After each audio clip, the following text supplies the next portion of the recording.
بسم اللہ الرحمن الرحیم۔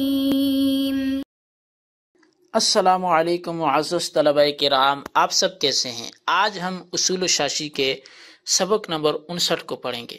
آج کے سبق کا عنوان ہے مفسر کی تعریف و مثال۔ آج کے ہمارے سبق کی عبارت وَأَمَّا الْمُفَسَّرُ سے شروع ہوتی ہے۔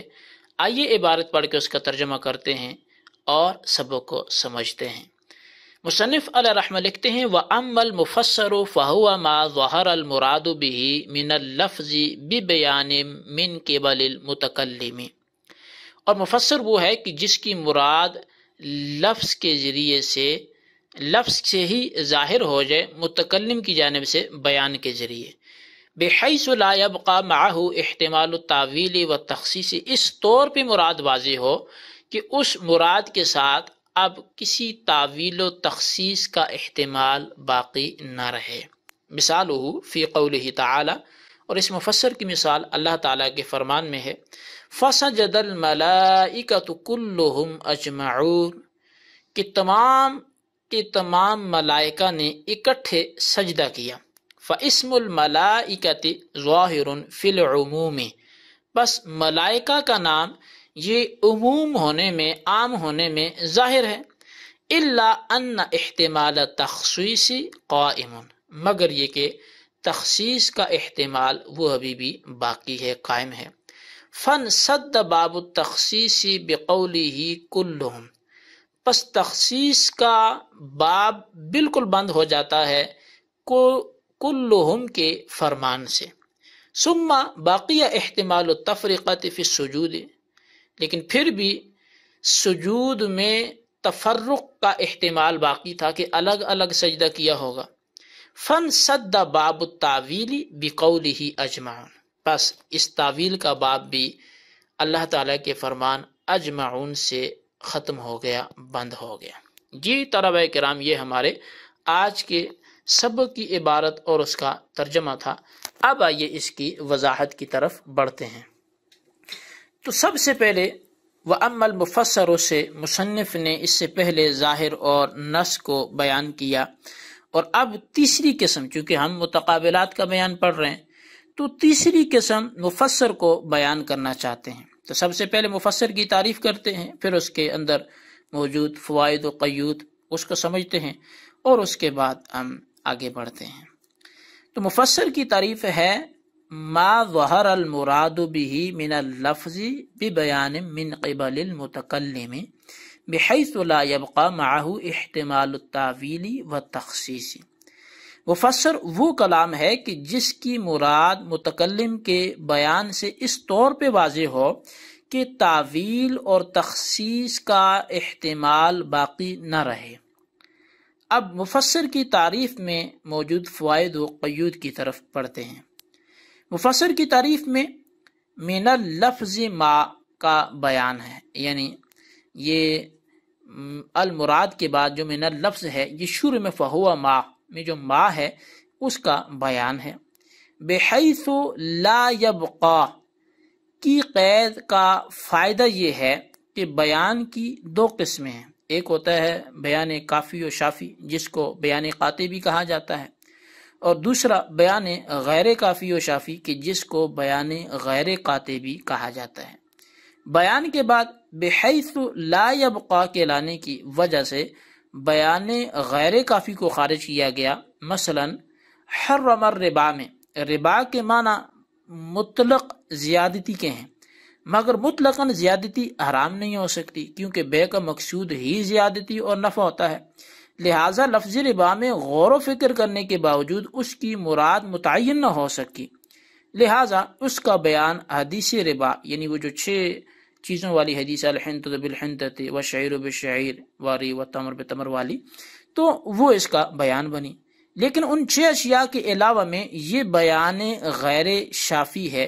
اسی وجہ سے نبی علیہ الصلوۃ والسلام کی وفات کے بعد حضرت عمر فاروق اعظم رضی اللہ تعالیٰ عنہ نے فرمایا کہ وخرج النبی صلی اللہ علیہ وسلم من الدنیا ولم یبین لنا ابواب الربا، تو لہٰذا حدیث ربا حرم الربا کے لیے مفسر نہیں بن سکتی، کیونکہ مفسر کے لیے ایسے بیان کا ہونا ضروری ہے کہ جس کے بعد تعویل و تخصیص کا دروازہ بند ہو جائے۔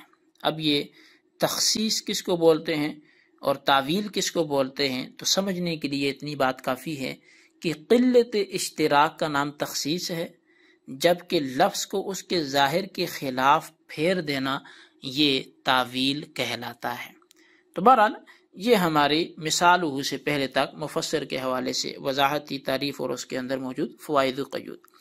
اب مثال ہو فی قولہ تعالی سے مصنف قرآن پاک سے مفسر پر مثال پیش کر رہے ہیں۔ ارشاد باری تعالی ہے، اللہ تبارک و تعالی ارشاد فرماتا ہے فَسَجَدَ الْمَلَائِكَةُ كُلُّهُمْ أَجْمَعُونَ، پس تمام ملائکہ نے اکٹھے سجدہ کر لیا۔ یہ آیت حضرت آدم علیہ السلام کو فرشتوں کے سجدہ کرنے میں ظاہر ہے کہ انہوں نے حضرت آدم علیہ السلام کو سجدہ کیا، اور یہ سجدہ سجدہ تعظیمی تھا، اور اس شریعت میں کسی کو تعظیمی سجدہ کرنا یہ جائز تھا، اس کی اجازت تھی، اور رب نے ہی حکم دی، چونکہ وَإِذْ قُلْنَا اس آیت کی شروع میں اگر دیکھیں تو وَإِذْ قُلْنَا لِلْمَلَائِكَةِ اسْجُدُوا لِآدَمَ فَسَجَدُوا إِلَّا إِبْلِيسَ، اور جب ہم نے کہا فرشتوں کو کہ آدم کو سجدہ کرو تو سب نے سجدہ کیا سوائے ابلیس کے۔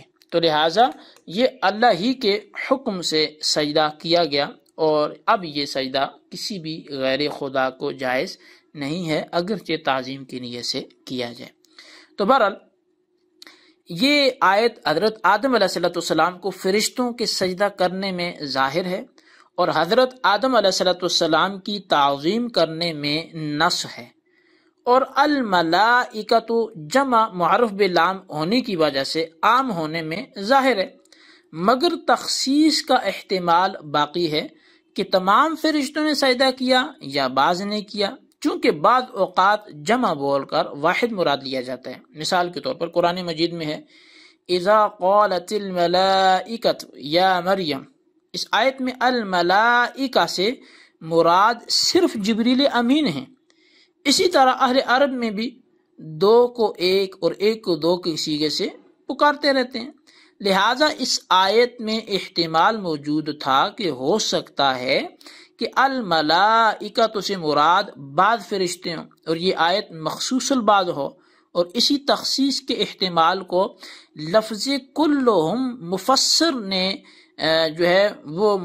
نے ختم کر دیا، اور سب کا کلام مفسر ہو گیا کہ تمام فرشتوں نے سجدہ کیا، پھر سجدہ کرنے میں ایک احتمال اور باقی تھا، اور وہ احتمال یہ تھا کہ سجدہ تو سب نے کیا، لیکن وہ سب نے مل کر اکٹھے سجدہ کیا یا متفرق طور پر الگ الگ اپنے اپنے طور پہ سجدہ کیا۔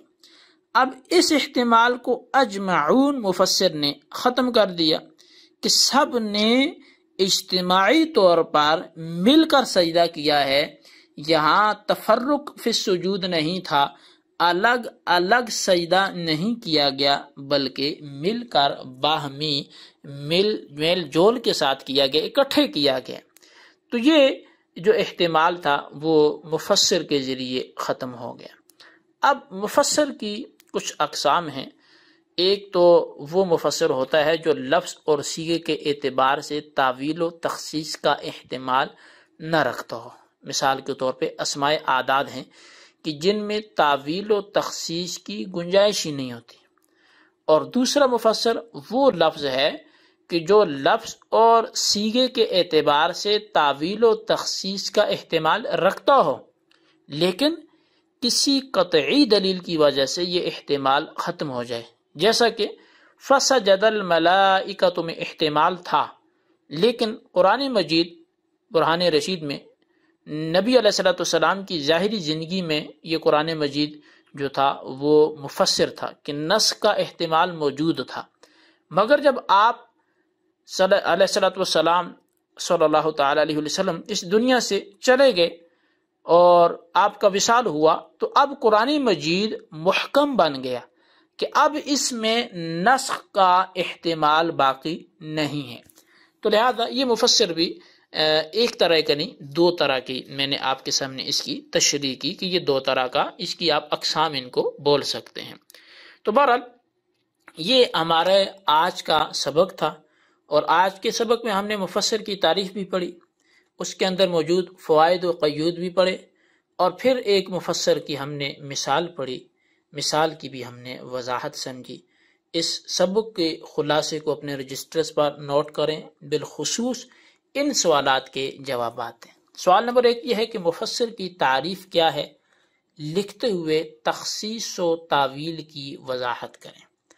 اور سوال نمبر 2 یہ ہے کہ مفسر کی کتنی اقسام ہیں، ان دونوں کو واضح کریں۔ اللہ تبارک و تعالیٰ سے دعا ہے جو کچھ ہم نے پڑھا سنا اسے یاد رکھنے کی توفیق نصیب فرمائے، آمین، بجاہ النبی الامین صلی اللہ علیہ وسلم۔